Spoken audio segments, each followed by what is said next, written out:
Olá! Uma das perguntas que chegaram para a gente é sobre o que aconteceu ali no Egito. O anjo da morte que passou ali quando aquelas pessoas tiveram que passar com sangue nos umbrais da porta para que não fossem mortos. Foi o próprio Deus, o anjo da morte? A gente lê isso em Êxodo capítulo 12, a partir do verso 23, que diz o seguinte: quando o Senhor passar para matar os egípcios, verá o sangue ali nos batentes e não deixará que o anjo da morte entre nas suas casas para matá-los. Ou seja, o anjo da morte aqui que está dizendo é o próprio Deus? É o próprio Senhor? Como entender esse assunto? Esta e muitas outras questões você acompanha agora, pois está no ar Na Mira da Verdade.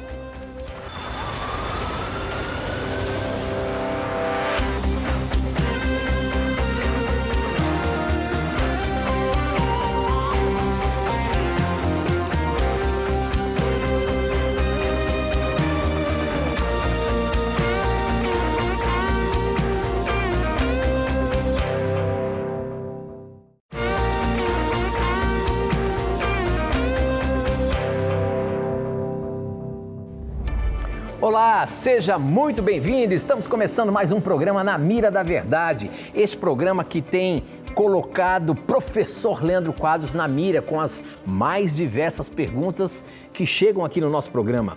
Você que nos acompanha aí, seja muito bem-vindo. E como eu sempre digo, quem está na mira para dar a resposta baseando-se na palavra de Deus é ele, hein? Professor Leandro Quadros. Professor, você está animado para as perguntas que irão chegar hoje no programa? Você estudou bastante na sua casa?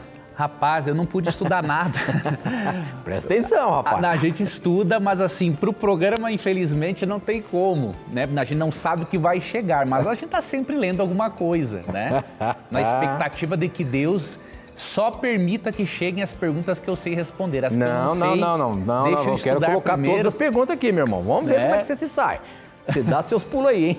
Não, vou dar meus pulos, sim. Mas é muito bom ter você aqui com a gente, professor Leandro Quadros. A gente recebe dezenas, centenas de perguntas na hora do programa aqui e você tem respondido aí de acordo com a palavra de Deus. Obrigado pela sua desenvoltura aí. Com certeza é Deus abençoando você, dando a capacidade, o discernimento para dar as respostas baseadas na palavra de Deus. Vamos começar então? Vamos lá, meu amigo. Muito bem. Nós abrimos o programa falando dessa questão de Êxodo 12, verso 23, onde dá a entender de que o próprio anjo da morte é o próprio Senhor Deus. Como é que é isso? O anjo da morte é o próprio Deus? Professor Leandro Quadros, essa pergunta, ela chegou pelo nosso WhatsApp. Quem mandou pra gente, deixa eu ver se tem o nome dela aqui. Vou aqui ver no Joelson Silva. Como é que fica essa questão, professor, do Joelson aí? O anjo da morte ali no Egito era o próprio Senhor? Vou ler aqui o texto e ajudar o nosso irmão a entendê-lo. Olha o que diz, ó. Porque o Senhor passará para ferir os egípcios. Quando vir, porém, o sangue na verga da porta e em ambas as ombreiras, passará o Senhor aquela porta e não permitirá ao destruidor que entre em vossas casas para vos ferir. Por que na primeira parte fala do Senhor, não é? Passando, e depois fala do anjo destruidor? É porque o anjo destruidor é representante de Deus. Tá? Então não é uma contradição. Na primeira parte fala, o Senhor passará a ferir os egípcios. Mas como o anjo incumbido para isso representava Deus, então no mesmo verso Deus é apresentado como sendo, óbvio, o responsável pela punição aos egípcios, mas Deus tem um representante para executar a ordem de Deus, que é um anjo, o chamado anjo destruidor. E por que destruidor? Porque, obviamente, foi ele quem atuou sobre a orientação de Deus para que ocorresse a 10ª praga, a morte de todos os primogênitos. Agora, uma coisa muito interessante que vemos aqui, e aí eu vou finalizar para não me delongar nessa questão, você vê neste capítulo 12, tanto a graça quanto o juízo. A graça, porque apenas o sangue do Cordeiro, grava isso aqui, apenas o sangue do Cordeiro poderia livrar as pessoas do juízo. Olha o verso 7. Tomarão do sangue e o porão em ambas as ombreiras e na verga da porta, nas casas em que há comerem. Então a celebração da Páscoa envolvia o sangue do Cordeiro.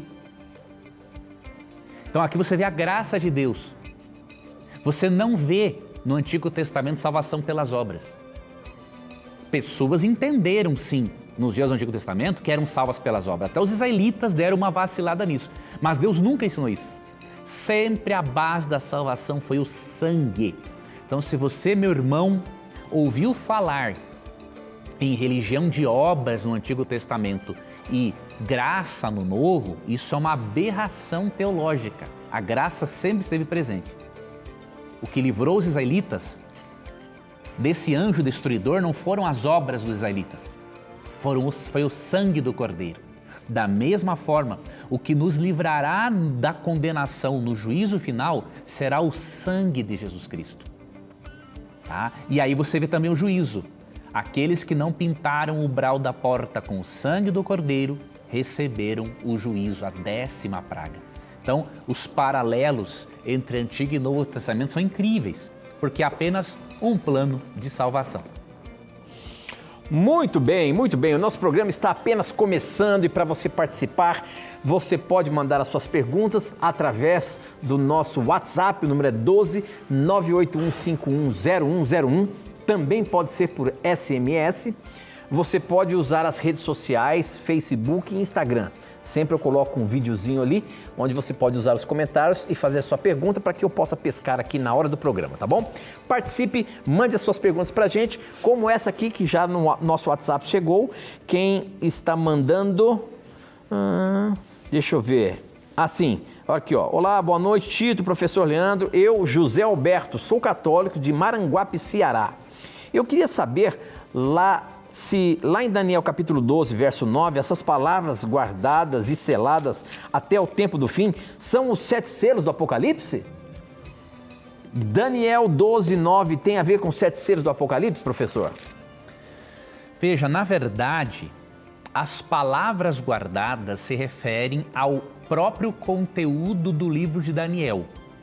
Uma coisa que o comentarista Ranko Stefanovic menciona, eu estou tentando lembrar aqui agora, no seu comentário do Apocalipse, é que o conteúdo do livro de Daniel, obviamente, ele é revelado nos últimos dias e que este conteúdo em especial, que é revelado nos últimos dias, prometido em Daniel, se eu não me engano, eu teria que conferir, que faz um tempo já que eu pesquisei, tem a ver com o Apocalipse ali do capítulo 5 em diante, até o 21. Então não é uma referência específica a este caso que você mencionou, tá? As palavras guardadas é o restante do conteúdo de Daniel e aquilo que Deus revela de Daniel e que não foi revelado, que ele complementa, é ali a partir do capítulo 5 do livro do Apocalipse, de acordo com Ranko Stefanovic. Ok, muito bem. Participe aí, mande as suas perguntas. Essa agora vem pelo nosso Instagram. Você sabe que sempre, aparentemente, quando a gente começa a ler a Palavra de Deus, a gente se depara com alguns textos que parecem ser contraditórios, porque num lugar fala uma coisa, no outro lugar fala outra. Essa é uma delas que está chegando aqui para a gente colocar o professor na mira. Olha só, vamos ver como é que ele se sai nessa questão. O Rafael Aparecido, professor, perguntou o seguinte: em Mateus 23, 35, Jesus diz que Zacarias era filho de Baraquias. Já em 2 Crônicas 24, de 20 até o 22, diz que Zacarias era filho de Joiada. Quem era o pai de Zacarias? Aí eu faço a pergunta para você: será que tinha mais de um Zacarias aí? Como é que é? Ou é, de fato, uma contradição do Novo Testamento com o Antigo Testamento? Veja, que interessante. Uma vez eu me deparei com essa questão e os intérpretes têm algumas explicações para isso, tá? Eu vou apresentar aqui algumas para você, que eu tenho aqui anotadas, tá?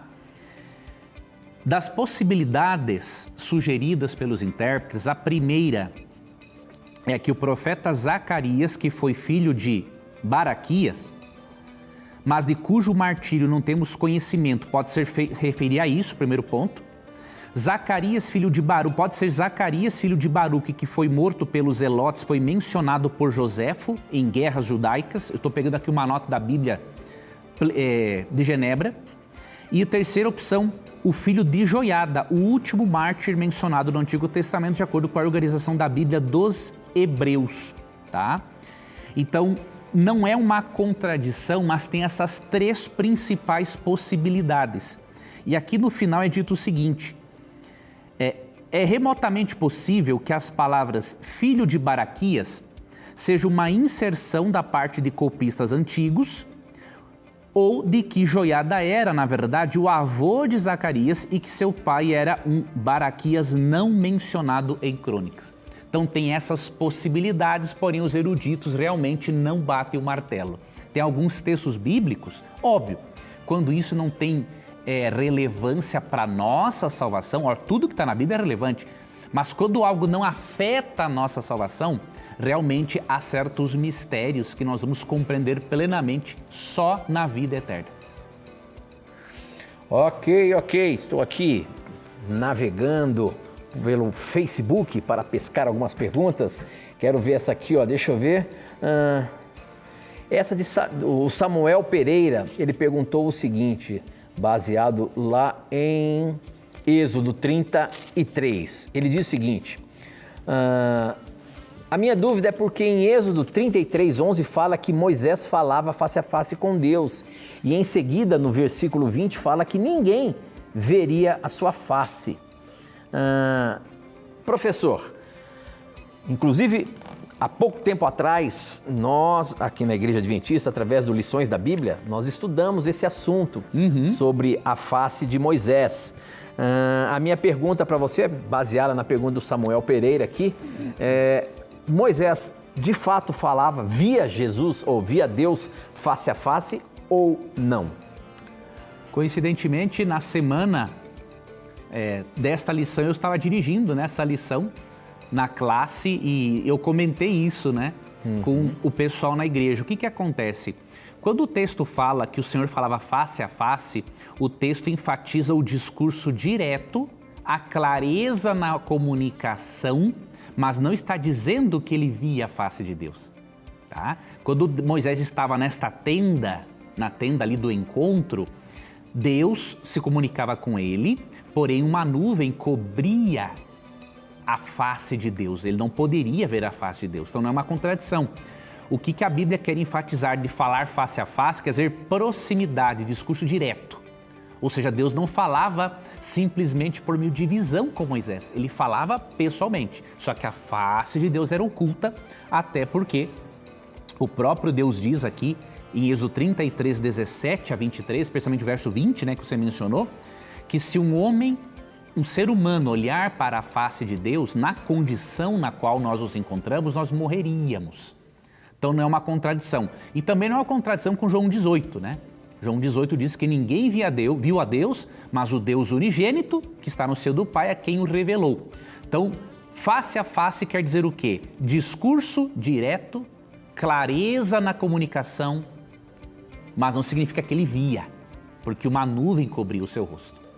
Encobria Deus dele para que ele não visse. E aqui eu vou explicar brevemente uma questão, talvez algum telespectador esteja nos assistindo e não creia na Bíblia ou não tenha maiores conhecimentos disso, E pode achar ilógico o porquê de um pecador não poder ver a Deus. Eu vou te explicar brevemente. Hebreus 12, 29, diz, compara a Deus a um fogo consumidor. Por quê? Por causa da santidade de Deus, da sua glória e da sua perfeição de caráter. O pecado, que é uma condição interna, pecado não é apenas atos errados. Primeiramente, pecado é uma condição interna que leva a atos errados ou pecaminosos. O pecado é como um combustível. Imagine o álcool ou a gasolina entrando em contato com o fogo. Tudo isso entra em combustão, explode. Então, nós temos uma natureza pecaminosa, que é um combustível, que não nos permite entrarmos em contato direto com o pecador na santidade dele. Então, Deus não se comunica conosco pessoalmente para preservar a nossa vida. Então, quando Jesus voltar, transformar a nossa natureza, glorificar o nosso corpo, reconfigurar as nossas conexões neurais, quando Ele nos transformar, aí estaremos aptos mentalmente, fisicamente, psicologicamente, estaremos aptos para estarmos novamente na presença de Deus. Enquanto isso não ocorre, Deus se comunica conosco de várias formas, mas especialmente pelo dom profético. Muito bem, muito bem. Eu estou lendo uma pergunta aqui do nosso Instagram. Vamos ver aqui como é que você dá essa resposta, professor. Quem mandou foi a Lenise Toledo. Ela diz o seguinte: eu sou de Goiânia, católica, não praticante, e gostaria de saber. Em Apocalipse 22:7 é declarado que Jesus virá em breve. Eis que venho sem demora. A palavra breve vem do latim brevis, que significa curto, pequeno, estreito. A minha pergunta é a seguinte: como afirmar que estamos vivendo o Apocalipse, pois já se passaram quase 2000 anos de sua morte e ressurreição, e sei que vão me falar que o tempo de Deus não é igual ao nosso tempo. Mas se formos olhar por esse lado, posso dizer então que os sinais atuais, como guerras, fome, terremotos, tudo isso já aconteceu também em outros tempos e ele não voltou. Sendo assim, esse em breve pode ser daqui a mais 2000 anos. Enfim, quanto tempo mais teremos que esperar para que esse logo, sem demora, em breve, se concretize e aconteça? Pergunta longa, mas pesca aí. Foi pescada, Lenise. Professor Leandro Quadros, a gente fala que Jesus em breve voltará. E esse breve é de pouco tempo. Mas, de fato, já se passaram muito tempo que nós estamos falando isso e nem sinais da volta de Jesus. Ou há sinais da volta de Jesus? Em primeiro lugar, minha irmã, realmente, quando fala que ele virá em breve, né? O tempo de Deus realmente não é igual ao nosso, né? Aqui, por exemplo, em Apocalipse 12:12, é dito que pouco tempo restaria para Satanás. E aqui João escreveu isso no final do século I, e já se passaram 2000 anos. É que em comparação com a eternidade, realmente, Satanás tinha pouco tempo. Para Cristo, quando ele fala que viria em breve, ele quer alimentar no coração dos seus seguidores de todas as épocas a certeza de que ele sabe o tempo certo e passar a seguinte ideia: quando ele voltar e estivermos com ele e olharmos para trás, será como se fosse um breve tempo, porque as alegrias que nós viveremos na eternidade, elas serão muito maiores do que os sofrimentos que enfrentamos aqui hoje. Paulo fala essa verdade em Romanos 8:18 em diante. Né? Outro detalhe que você tem que considerar: por que nós não cremos que este em breve signifique mais 2000 anos? A tua análise ela é interessante e é correta. Mas por que neste caso você deveria reconsiderar? Porque quando João escreveu o Apocalipse, não estava se cumprindo todo o livro do Apocalipse. Quando João escreveu, ele enviou as 7 cartas às 7 igrejas. Hoje, quando nós analisamos o Apocalipse, nós percebemos que as profecias até o capítulo 12 se cumpriram. Falta do capítulo 13, que é a união entre igreja e Estado e boicote econômico. Capítulo 14, pregação do evangelho em todo o mundo. Capítulos 15 e 16, volta de Jesus. 15 e 16, as 7 pragas. 17 e 18, julgamento da grande Babilônia. E no capítulo 19, a volta de Jesus. Já o capítulo 20, 21 e 22, é quando estaremos já no céu com ele e depois na nova terra. Então, analise isso. As profecias até o capítulo 12 já se cumpriram. Falta dos capítulos 13 ao 18, porque o 19 já é a volta de Jesus. Então nós não podemos considerar o virá em breve, escrito no final do século I, da mesma forma como é hoje, porque hoje já se cumpriram essas profecias. E quanto às profecias de Mateus 24, lembre-se uma coisa, realmente, essas profecias estão ocorrendo há muito tempo, porém, em nossos dias elas ocorrem com muito mais intensidade que naqueles dias. Então, tudo isso é um indício da proximidade da volta de Cristo. Não temos realmente como saber o dia e a hora.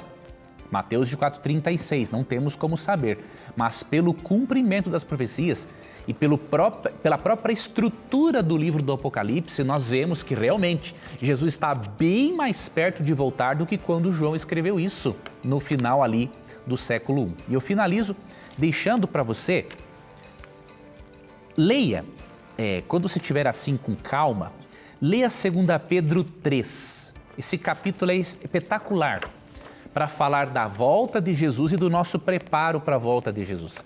Leia todo 2 Pedro 3, mas aí eu vou deixar para você o verso 9, o versos 8 e 9, para você refletir e orar a Deus a respeito, tá? Há, todavia, uma coisa, amados, que não devemos esquecer, que para o Senhor um dia é como 1000 anos e 1000 anos como um dia. Não retarda o Senhor a sua promessa, como alguns a julgam demorada. Pelo contrário, Ele é longânimo para conosco, não querendo que nenhum pereça, senão que todos cheguem ao arrependimento. Aqui está um dos principais motivos para Jesus não ter voltado. Porque muitos dos seus filhos estão tão distantes dele, que se ele viesse hoje, ele pegaria muitos de nós de surpresa e perderíamos a eternidade. Então nós é que estamos, como igreja, como povo de Deus, contribuindo, de certa forma, para a demora da volta de Jesus. Muito bem, professor. Olha só, nós temos que ir para o intervalo, mas eu não poderia deixar de apresentar a você a revista Esperança Apocalipse. Este é um guia de estudo fantástico que você não pode deixar de ter aí na sua casa. Pode ligar para a gente, 0 operadora 12 21 27 3121 e pedir a sua revista Esperança Apocalipse.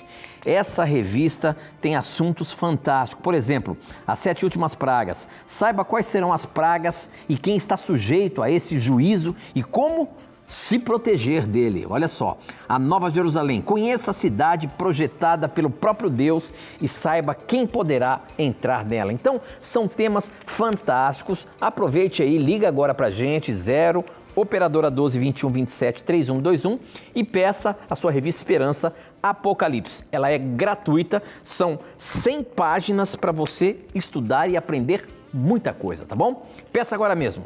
A gente vai para o intervalo rapidinho, não sai daí não, a gente volta já já.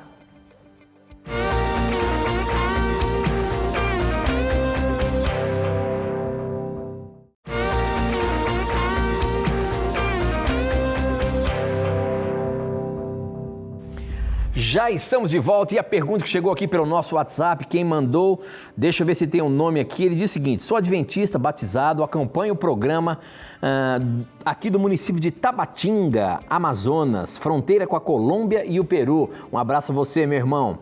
Peço que o professor Leandro esclareça por que nós, adventistas, não nos abstemos de sangue, conforme o mandamento bíblico. Obrigado se a minha dúvida for garimpada. Opa, um novo termo aí, não é mais pescada, hein? É garimpada. Gostei dessa, porque garimpa até é mais difícil, né? Muito bem. Professor Leandro Quadros, a Bíblia fala de se abster de sangue. Os adventistas não praticam isso, professor? Ó, que eu saiba, praticam, né? Se alguém não pratica, aí é uma questão individual da pessoa, mas a orientação bíblica e até da igreja por uma questão de saúde, né? É se abster de sangue de animais. Na verdade, a igreja ensina para nós, né, que a melhor dieta para o ser humano é a dieta vegetariana. Isso não é uma prova de comunhão, obviamente. O vegetarianismo não é uma espécie de salvação pela soja, né, que só vai para o céu quem come soja, não é isso. Mas lógico que, de acordo com Gênesis 1:29, a dieta original provida por Deus para nós é a vegetariana. E se nós considerarmos isso, obviamente não comeríamos nem a carne, muito menos o sangue. Agora, nós ensinamos essa orientação sim, né? Que se alguém decide se comer carne, né? Que obviamente seja devidamente tirado o sangue, que seja devidamente cozido ou assado e que obviamente não seja carnes imundas, tá? Mas pelo que eu conheço da igreja, existe a orientação. Agora, a igreja, obviamente, ensina tantas coisas boas e saudáveis, a igreja não vai ter ao mesmo tempo um departamento de investigação para ver quem está praticando ou não. Isso é uma questão da consciência da pessoa para com Deus. Muito bem, ó. Tem outra aqui que a gente precisa orientar os nossos irmãos aí, ó. Boa noite, sou adventista, mas não entendo uma questão. Se não pode comprar e vender no sábado, por que a igreja recebe o dízimo e ofertas no sábado? A oferta até dá para entender. Agora, o dízimo, ao meu entender, não era para ser no sábado. Professor, vamos ajudar o nosso irmão aí da igreja para entender essa questão. Explica aí nos mínimos detalhes que o nosso irmão adventista aqui não entendeu ainda. Meu irmão, o dízimo não tem nada a ver com comprar e vender. Né? Você está confundindo as coisas. O que é o dízimo? O dízimo faz parte da adoração. Deixa claro, professor, porque eu claríssimo. também fiquei abismado em saber que não entende essa questão do dízimo. O que tem a ver com comprar e vender o dízimo? Tem nada a ver. Então, esse é o problema educacional no Brasil, Tito, especial. A falta de leitura entre todos nós brasileiros, não é de religião específica, contribui para as pessoas não entenderem as nuances do texto bíblico. Por exemplo, aqui em Malaquias 3,10, quando fala para levar o dízimo, diz assim: trazei todos os dízimos à casa do tesouro para que haja mantimento na minha casa. Ou seja, quando que os dízimos eram levados? Qual era o principal dia de culto israelita? E está até da igreja cristã no Novo Testamento, era no sábado. Né? Então, você tem que entender que o dízimo, ele não é comprar e vender. Né? O dinheiro do dízimo, ele é um dinheiro para adoração a Deus e o dízimo é destinado à pregação do evangelho. Né? Então, o problema não é pegar ou receber dinheiro. Depende do propósito com que você está fazendo isso. Então, se os adoradores frequentam mais o templo no sábado e tem irmãos evangélicos que frequentam mais os cultos no domingo. Então, é óbvio que, sendo que o dízimo é santo ao Senhor, diz Levítico 27, 30, 32, e ele não tem relação alguma com comprar e vender, ele pode ser recebido em qualquer dia da semana, porque será usado para a pregação do evangelho. Então você tem que entender, meu irmão, a essência do dízimo. Você está confundindo o dízimo com o comprar e vender, são duas coisas bem diferentes. É isso aí, muito bem. Olha só aqui a pergunta no Instagram do Fabinho. Tenho percebido aqui na internet um ambiente ateu e que, a meu ver, está tornando-se cada vez maior. Tito e professor, o que acha disso? Com certeza, meu irmão. Mas vamos lá. Um dos argumentos que vejo em comentários na internet é de que para uma vida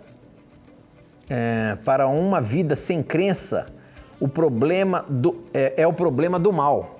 Como pode haver um mal se Deus é onipresente, onipotente, onisciente? Por exemplo, se Deus é o bem e Ele é tudo, como que pode surgir o mal? Já ouvi resposta do tipo: o mal é a ausência de Deus. Mas eu não sei bem entender isso. O que vocês podem me ajudar? Professor, realmente a gente percebe cada vez mais o ateísmo crescendo. E aí vem os mais diversos argumentos para justificar esta filosofia. Com certeza, a ausência de Deus, o mal é a ausência de Deus, tudo bem. Agora, por ele ser onipresente, onisciente, então quer dizer que não pode conciliar, se tem o mal, não pode ter Deus? Como é que é isso? Para o ateu é exatamente isso. O que um ateu analisa? Se Deus é onipotente e onipresente, por exemplo, se Deus é onipotente, ele pode fazer todas as coisas. Se Deus é amor e é onipotente e pode fazer todas as coisas, ele poderia impedir o mal. Se ele não impede, é porque ele não é onipotente ou porque ele não existe. Então, existe realmente esse raciocínio, tá?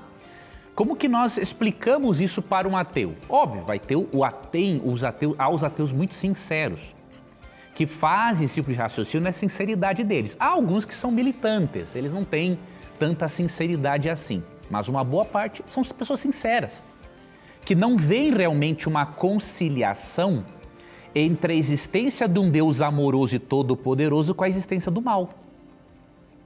O que eu posso dizer para você? Primeiramente, o maior dilema realmente para a humanidade é a existência do mal. Então isso não é uma questão simples de resolver, né? Isso aqui requer estudo bíblico e uma certa análise também, óbvio, filosófica. Mas eu quero abrir a sua mente por uma ideia. A própria pressuposição, isso aqui eu me baseio com base no que eu li certa vez de C.S. Lewis, que foi ateu e que se tornou um dos maiores defensores, né, do cristianismo.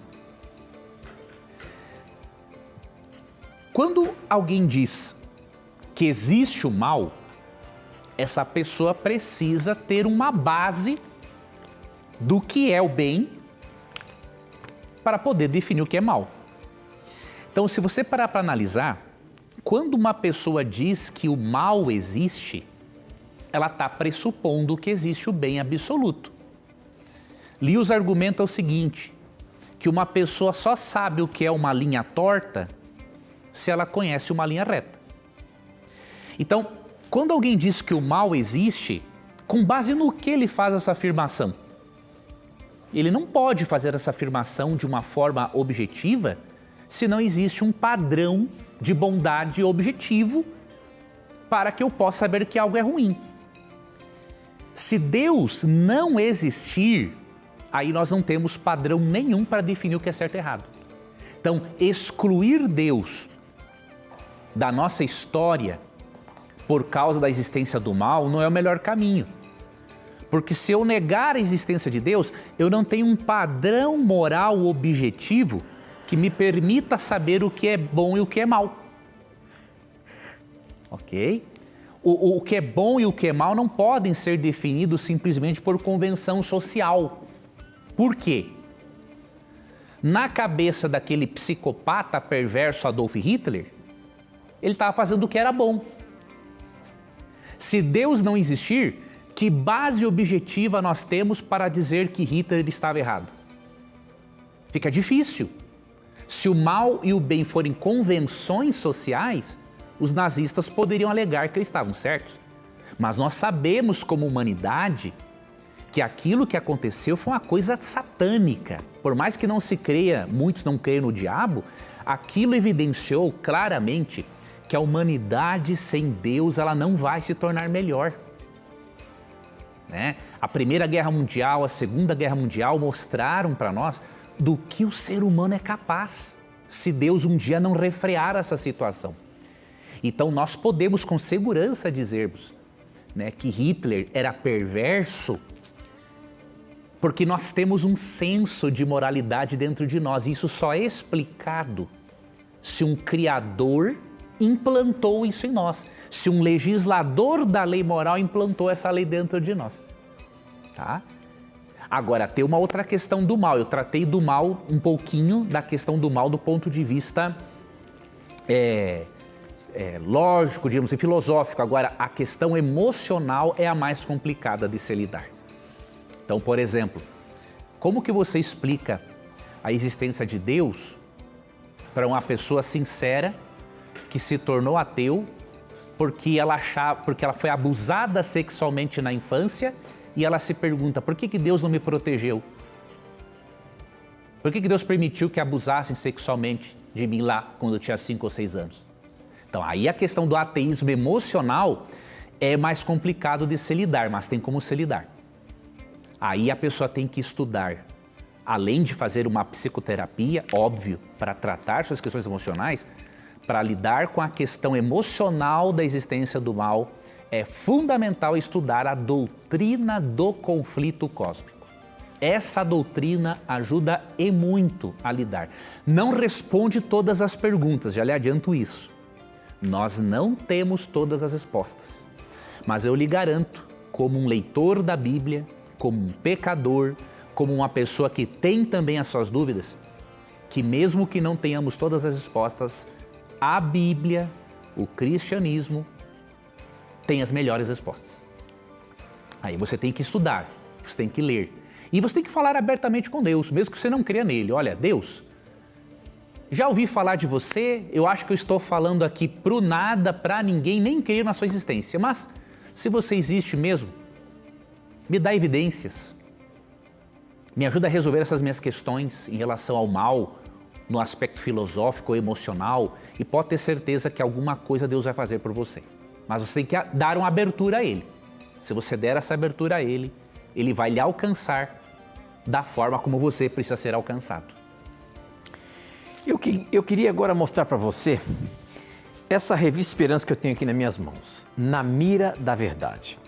Essa revista foi organizada pelo professor Leandro Quadros. São assuntos difíceis da palavra de Deus, como por exemplo, podemos falar com os mortos? Ele se aprofunda mais nesse assunto. Existe arrebatamento secreto?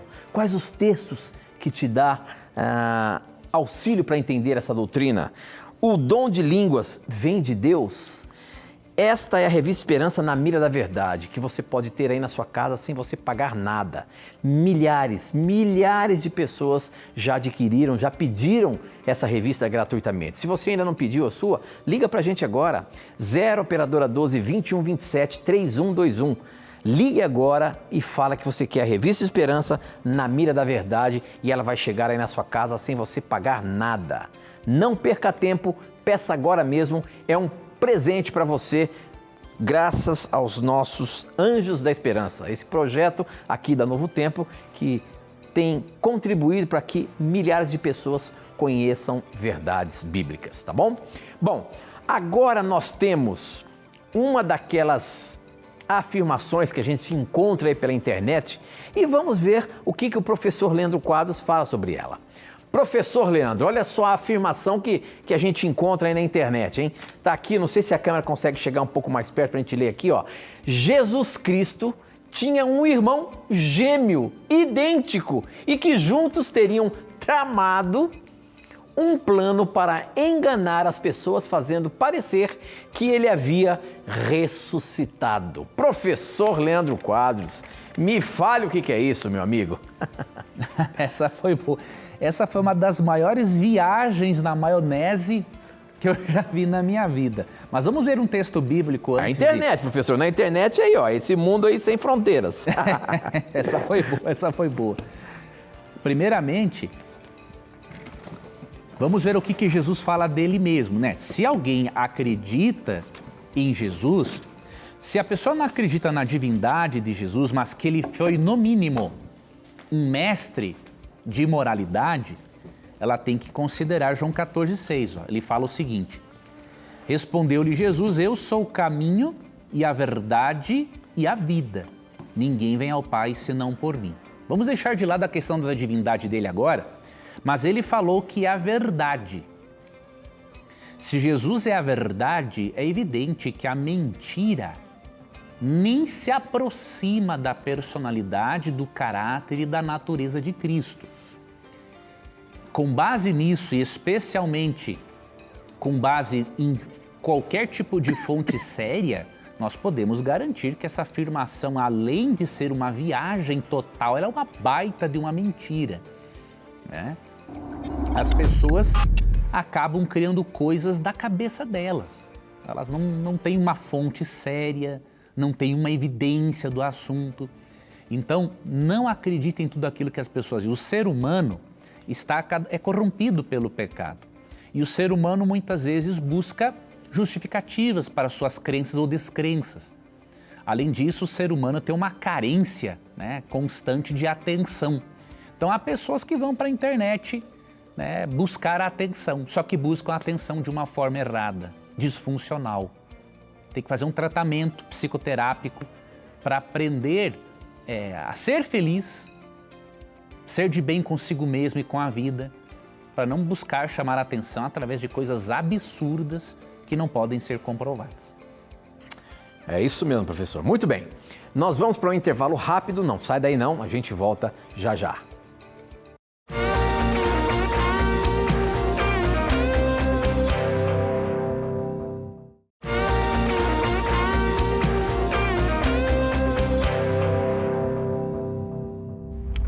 Estamos de volta e uma pergunta que chegou aqui pelo nosso Instagram, bem interessante, do Jorge Carlos. Ele pergunta o seguinte, na sua sinceridade. Olha, ele já diz, não quero duvidar jamais do nosso Deus, mas só queria tirar uma dúvida. Antes os apóstolos curavam as pessoas em nome de Jesus, mas hoje, numa oração, digamos, imediata, no ato, é possível curar alguém? Digamos, deficiente, um deficiente voltar a andar, um cego voltar a enxergar? Professor Orlando Quadros, a gente vê isso muito ali na ocasião de Jesus, as curas que foram feitas, inclusive pelos apóstolos. E Jesus disse que se nós tivéssemos a fé no tamanho do grão de mostarda, a gente ia fazer algo muito maior que ele. Porém, hoje a gente não vê isso, uma oração de alguém curando uma pessoa, um paralítico e fazendo ele andar. Por que isso? Será que nós nos afastamos tanto de Deus assim, a ponto de não ter isso mais nos nossos dias? É uma série de motivos para isso acontecer. Ó. Primeiro, os milagres ainda existem. Jesus diz, por exemplo, que eles existiriam até o fim dos tempos, tanto que até demônios falsificariam milagres. Então, ali em Mateus 7, 21 a 23, é dito, né, que muitos profetizariam em nome de Jesus, expulsariam demônios, curariam pessoas e mesmo assim não estariam sendo usadas por Deus. Então o que isso significa? Os milagres sempre existirão, mas há manifestações que não vêm apenas de Deus. O poder antagônico a Deus pode também falsificar isso para prender as pessoas num sistema de crenças que é equivocado. Então, isso faz parte do conflito cósmico entre o bem e o mal. Existe também a questão da fé. Nós não temos o mesmo nível de fé que muitos cristãos primitivos. E existe um outro aspecto também. As capacidades, os dons que Deus deu para os 12 apóstolos, aquilo foi muito necessário no início da igreja cristã. Então, obviamente, eles receberam capacidades maiores do que as nossas. Então, nós não temos as mesmas capacidades. Óbvio que Deus pode replicar qualquer milagre em qualquer época da história, mas também não é sempre como nós pensamos. Tá? Há situações em que Deus não vai realizar o milagre porque Deus sabe que aquele milagre não vai nos trazer uma bênção a longo prazo, por exemplo. Tá? Você vê uma história interessante lá em Isaías 37, 38, do rei Ezequias. Deus tinha planos que ele descansasse na morte, mas ele não quis aquele plano, ele pediu tanto para Deus que Deus decidiu atender, o curou, mas depois ele passou por uma situação muito desconfortável, né, no seu reino, porque ele não tinha confiado na providência de Deus. Então são vários os motivos, não teríamos como avaliar isso aqui, teria que se fazer um estudo, né? Tem que se fazer um estudo sobre o dom de curas na Bíblia. E aí você vai ver estas e outras nuances. A sua dúvida é muito oportuna, muito sincera, tá? Eu não posso te dar uma resposta definitiva porque há vários motivos para que hoje, até Jesus falou uma vez, né? Quando o Filho do Homem vier, porventura achará fé na terra?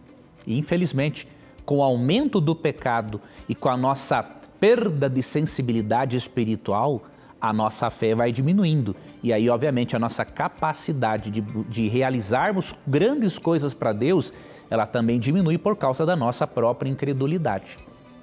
É verdade, é verdade. Muito bem. Tem uma pergunta aqui pelo nosso WhatsApp, quem mandou foi o César França, e a pergunta dele é a seguinte: por que eu não posso me batizar nas águas porque vivo em união estável com a minha esposa, já que o casamento no papel foi inventado pelo homem? Por favor, me esclareça, pois tenho muita vontade de me batizar E já que não sou casado legalmente, não consigo. Professor, por que não se pode? Se tem uma união estável, né? Já de tempos, talvez até filhos, mas por que a igreja não aceita um batismo de uma pessoa que não é casada? A primeira coisa que eu vou perguntar para esse irmão, mas por que você não casa de uma vez, homem de Deus? Se você já está em união estável, por que você não se casa? Não tem um porquê, tá? Mas deixa eu te explicar, união estável não é casamento. Ela garante, sim, direitos para as pessoas, né, que estão juntas. Mas olha que interessante, na Bíblia, o casamento, ele é um testemunho tanto perante Deus quanto perante a sociedade. Isso aqui é interessante para você entender o porquê que na Bíblia o casamento é tanto religioso quanto civil. Nos dias de Israel, e Deus não foi por acaso que ele registrou esse costume no texto bíblico, é para nos mostrar a vontade dele. Veja, lá em Gênesis 2:24, quando Deus realizou a união dos nossos primeiros pais, Deus falou o seguinte: deixará o homem pai e mãe, se unirá à sua mulher e ambos se tornaram uma só carne. Olha o que Deus faz ali. Deus atua como o realizador do matrimônio, diríamos assim, no aspecto religioso, mas também civil, porque perante o universo, Deus estava unindo aquele casal. E aí você vai pro costume israelita, isso é uma coisa interessante. Eles primeiramente faziam um contrato, que era no noivado, eles faziam um contrato firmando um compromisso de se casar depois de mais ou menos um ano. Este contrato, feito perante os juízes de Israel, já era visto como uma espécie de casamento civil, porque se desfizesse, já era considerado divórcio, mesmo não tendo efetivado ainda a união sexual. Depois desse contrato, de mais ou menos ali um ano, aí se realizava a cerimônia religiosa. E após essa cerimônia, né, religiosa, aí o casal se unia sexualmente. Isso está de acordo com o plano de Gênesis 2:24. Deixa o homem pai e mãe, ou seja, independência, se une à sua mulher, casamento, tornam-se uma só carne, sexualidade, expressão da sexualidade. Então isso faz parte da ordem da criação. E para garantir direitos perante a sociedade, o casamento civil é muito importante porque cumpre este papel, tá? Então a igreja, meu irmão, não considera realmente a união estável como um casamento, porque você não tem ainda, você não permitiu-se e nem ao seu cônjuge ainda todos os direitos que uma união realmente civil proporciona. Então, faço essa pergunta para você, analise, por que não se casar se você já está em união estável? A não ser, obviamente, que exista algum outro motivo que esteja ali mencionado em Mateus 5:32 ou Mateus 19:9, que aí impeça a igreja de realizar o casamento. Aí é uma outra história. Mas fale com o pastor local para ele avaliar o seu caso, né? Nós não sabemos. E lembre-se, se você está em união estável, regularize isso de uma vez, meu irmão. E siga adiante na sua caminhada com Cristo. Se a igreja casar você sem estar casado, batizar você sem estar casado, você vai estar numa fornicação. E aí isso não vai ser saudável para a sua espiritualidade. Então a igreja quer preservar vocês. É verdade, é verdade. Muito bem. Tem uma perguntinha aqui que chegou no nosso Instagram. Quem mandou foi a Lucinda Fiabani. E a pergunta dela é a seguinte: professor, Satanás sabia que Adão e Eva iriam pecar? Não, Satanás, ele não é onisciente. Então ele não pode saber esse tipo de coisa. Agora, ele tinha sim certeza de que poderia ter sucesso. Agora, ele não poderia prever com precisão, porque Satanás não é onisciente, tá? Agora, por que Satanás tinha confiança ao investir nisso? Pelo simples motivo de que se ele enganou 1/3 dos anjos do céu, como lemos ali em Apocalipse 12, versos 3, 4 e 7 a 9, se ele enganou seres celestiais gloriosos e muito mais antigos do que Adão e Eva, ele se sentiu plenamente confiante de levar também o casal humano a uma rebelião contra Deus. Agora, Satanás, ele tinha, obviamente, grandes capacidades, grande conhecimento, mas isso não pressupõe onisciência. Muito bem, eu tinha pescado uma pergunta aqui que falava sobre essa questão dos demônios serem presos, mas eu não estou achando aqui agora, já pesquei tanta. Eu vou colocar outra pergunta e vou ver se eu acho aqui para depois eu colocá-la, tá? Essa aqui foi uma pergunta do YouTube que chegou para a gente e a pergunta é a seguinte: professor, Jesus sente tristeza quando uma pessoa se suicida? O céu sente quando uma pessoa tira sua própria vida? Qualquer coisa realizada que seja pecado ou mal, qualquer fonte de dor e sofrimento entristece a Deus. Suicídio, homicídio, mentira, calúnia, qualquer coisa dessas entristece a Deus. O que Deus é? Né? 1 João 4:8 e 16. A essência de Deus é amor. Ou seja, Deus não tem amor, Ele é amor. Então é óbvio, qualquer coisa que seja contrária à essência amorosa de Deus o entristece. Agora, apesar das coisas entristecerem a Deus, Deus por ser amoroso, Ele também é misericordioso, Ele é perdoador. Tá? Eu não vou entrar neste ponto agora, mas eu lhe garanto, amigo telespectador, essa ideia, né, de que todo suicida está perdido é uma afronta ao Evangelho de Jesus Cristo. Tá? É como se existisse um tipo de pecado que Deus não pudesse perdoar, com exceção do pecado contra o Espírito Santo. A Bíblia, obviamente, é contra o suicídio, é contra esse tipo de coisa, mas a Bíblia não diz que se trata de um pecado imperdoável. O que a Bíblia fala de pecado imperdoável, em Mateus 12, 31 e 32, entre outros textos, é o pecado contra o Espírito Santo, né? Que é uma rebelião contínua e aberta ao ponto de a pessoa atribuir a obra de Deus ao próprio diabo. Tá? Então, Deus se entristece com qualquer coisa que traz sofrimento. Isso causa dor no coração de Deus. Mas Ele também é perdoador e é misericordioso. E graças ao sangue de Cristo, vários suicidas estarão no reino dos céus. Muito bem, eu achei aqui a pergunta, acho que em 1 minutinho e meio você responde. Boa noite, Tito e Leandro, gosto muito desse programa. Eu tenho uma dúvida e peço que me esclareça. Em 2 Pedro 2, versículo 4, diz que os anjos que foram expulsos do céu foram presos até o julgamento. Mas em Marcos 5, verso 9, Jesus expulsa uma legião de demônios. Quem são esses 2.000 demônios que foram expulsos? Eles não estavam presos? Olha aí, professor, o questionamento. É que 2 Pedro 2,4, as pessoas... eu vou explicar para você um termo aqui, ó. Ora, se Deus não poupou anjos quando pecaram, antes precipitando-os no inferno, os entregou ao abismo de trevas, reservando-os para o juízo. O que acontece?